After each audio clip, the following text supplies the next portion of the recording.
Yo, what is good, NFL fans? Welcome back to Touchdown Kingdom, the hub of all the latest NFL news and content. In today's video, I'm going to give you guys our NFL Week 7 predictions. I'm super excited to dive into this video. As you guys know, we come out with this video every single week, give you guys our predictions for every single game across the NFL. If you guys are enjoying the series and you're enjoying the content here on Touchdown Kingdom, please make sure you smash that subscribe button if you're not already. And if you guys enjoy the video, don't forget to thumbs it up. Also, if you guys want to comment down below some of your predictions, I would love to hear what you guys have to say. I appreciate all the support here on Touchdown Kingdom. With that being said, let's jump right into the video.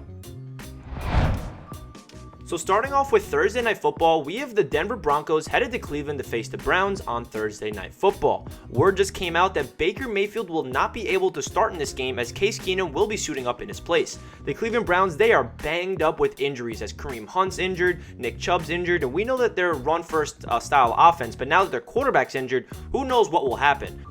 So we're going to predict the Denver Broncos to take care of business on Thursday Night Football as Teddy Bridgewater gets the win, 24-17. Next up, we have the Carolina Panthers headed to New York to face the Giants. The Giants have struggled to win games all year, but this could be a close one. The Panthers have lost 3 straight games with Sam Darnold starting to struggle and Christian McCaffrey on the injured reserve list, and now they're traveling to MetLife Stadium to take on the New York Giants. Although they did get blown out by the Rams last week, Daniel Jones has played pretty well overall this season, and he could have a big day. But this is the Giants we're talking about. They're famous for losing in incredible fashion, and I think this will end up being a bounce-back game for Carolina. We have the Carolina Panthers winning this game, 21-20. Next up, we have the New York Jets headed to Foxborough to face the New England Patriots. The Jets have certainly had their struggles this year. While their defense has played very well, their offense is one of the worst in football, and rookie quarterback Zach Wilson has played poorly overall, minus 1 good game against Tennessee. The Patriots, on the other hand, they are 2-4, but their only wins of the season have come against the Jets in week number 2 and the Houston Texans. Not exactly powerhouse organizations that the Pats are beating. That being said, this is a home game for the Patriots, and Bill Belichick tends to own rookie quarterbacks. I don't think this trend will change, and I think that it's going to be a closer game than most people think. We have the New England Patriots winning 23-22.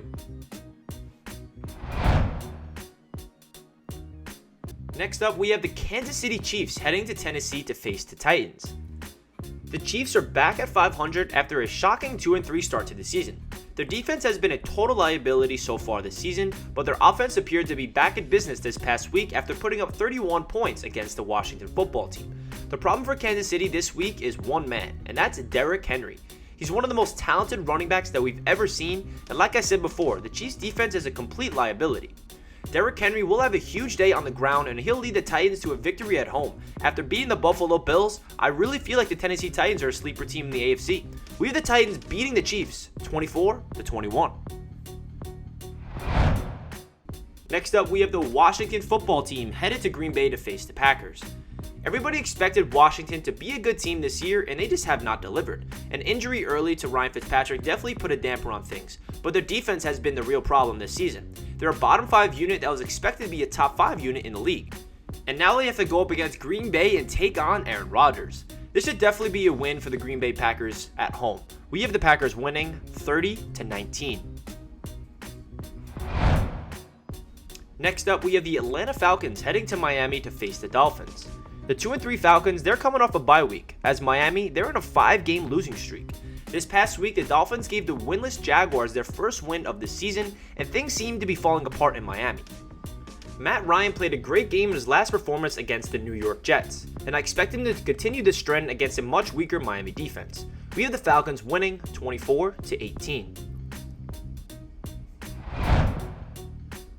Next up, we have the Cincinnati Bengals heading to Baltimore to face the Ravens. This is going to be a very fun game to watch.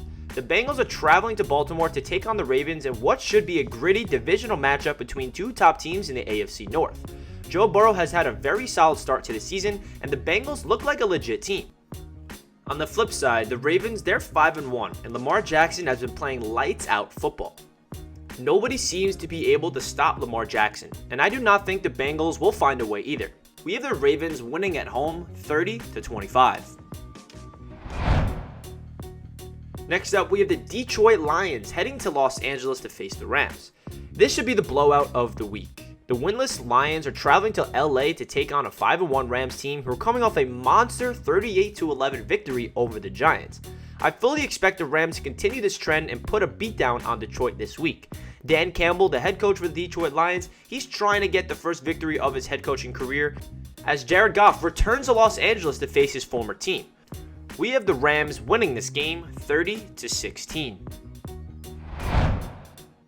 Next up, we have the Philadelphia Eagles heading to Las Vegas to face the Raiders.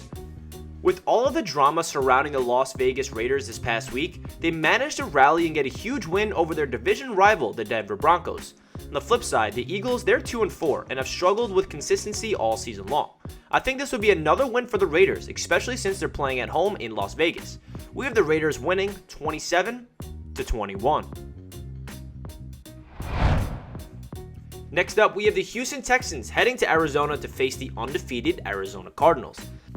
The Cardinals are 6-0 and remain the only undefeated team in all of football. To be honest, this should not be a contest. I think the Texans cannot compete with the Cardinals on either side of the ball, and this should be an easy win for the Arizona Cardinals.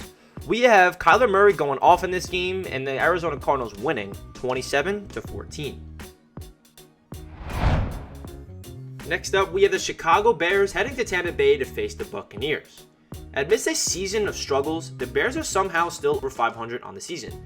After a tough matchup last week against the Packers, the Bears are now traveling down to Tampa Bay to take on the Buccaneers in another difficult matchup against Tom Brady and the Buccaneers. This should be a fairly easy matchup for Tampa Bay.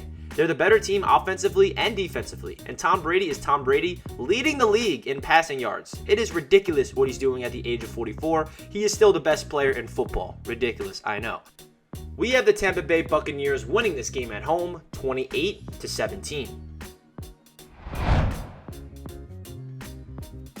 Next up, we have the Sunday night matchup between the Indianapolis Colts and the San Francisco 49ers. The 2-4 Colts, they're heading to San Francisco to take on the 49ers, who are coming off a bye week. Both teams have struggled this year and have been very inconsistent to say the least. This one could go either way, but after an impressive 31-3 victory over Houston this past week, I like the Colts to keep up momentum going over to beat San Francisco.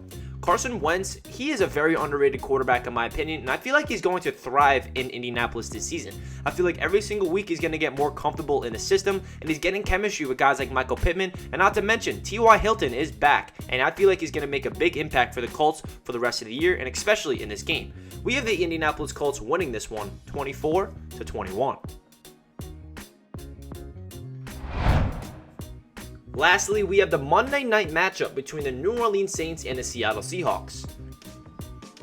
The Saints are traveling to Seattle in this one, and I feel like it's going to be a really close game. The Saints, they're coming off a bye week, while the Seahawks, they're coming off a heartbreaking overtime defeat to the Pittsburgh Steelers. Although the Saints haven't been consistent this year, I cannot picture them losing to Geno Smith and a terrible Seattle Seahawks defense. I feel like it's going to go down to the wire, but we do have the New Orleans Saints winning this game 24-17. That does it for this video on Touchdown Kingdom of our Week 7 NFL predictions. If you guys enjoyed this video, please make sure you smash that like button, and if you guys are not subscribed, don't forget to hit that subscribe button, as it really means a lot to me and this entire channel. Also, comment down below some of your predictions, as we love to hear what you guys have to say. Enjoy week number 7 in the NFL, and I'll catch you guys in my next video. Have a great day. Peace.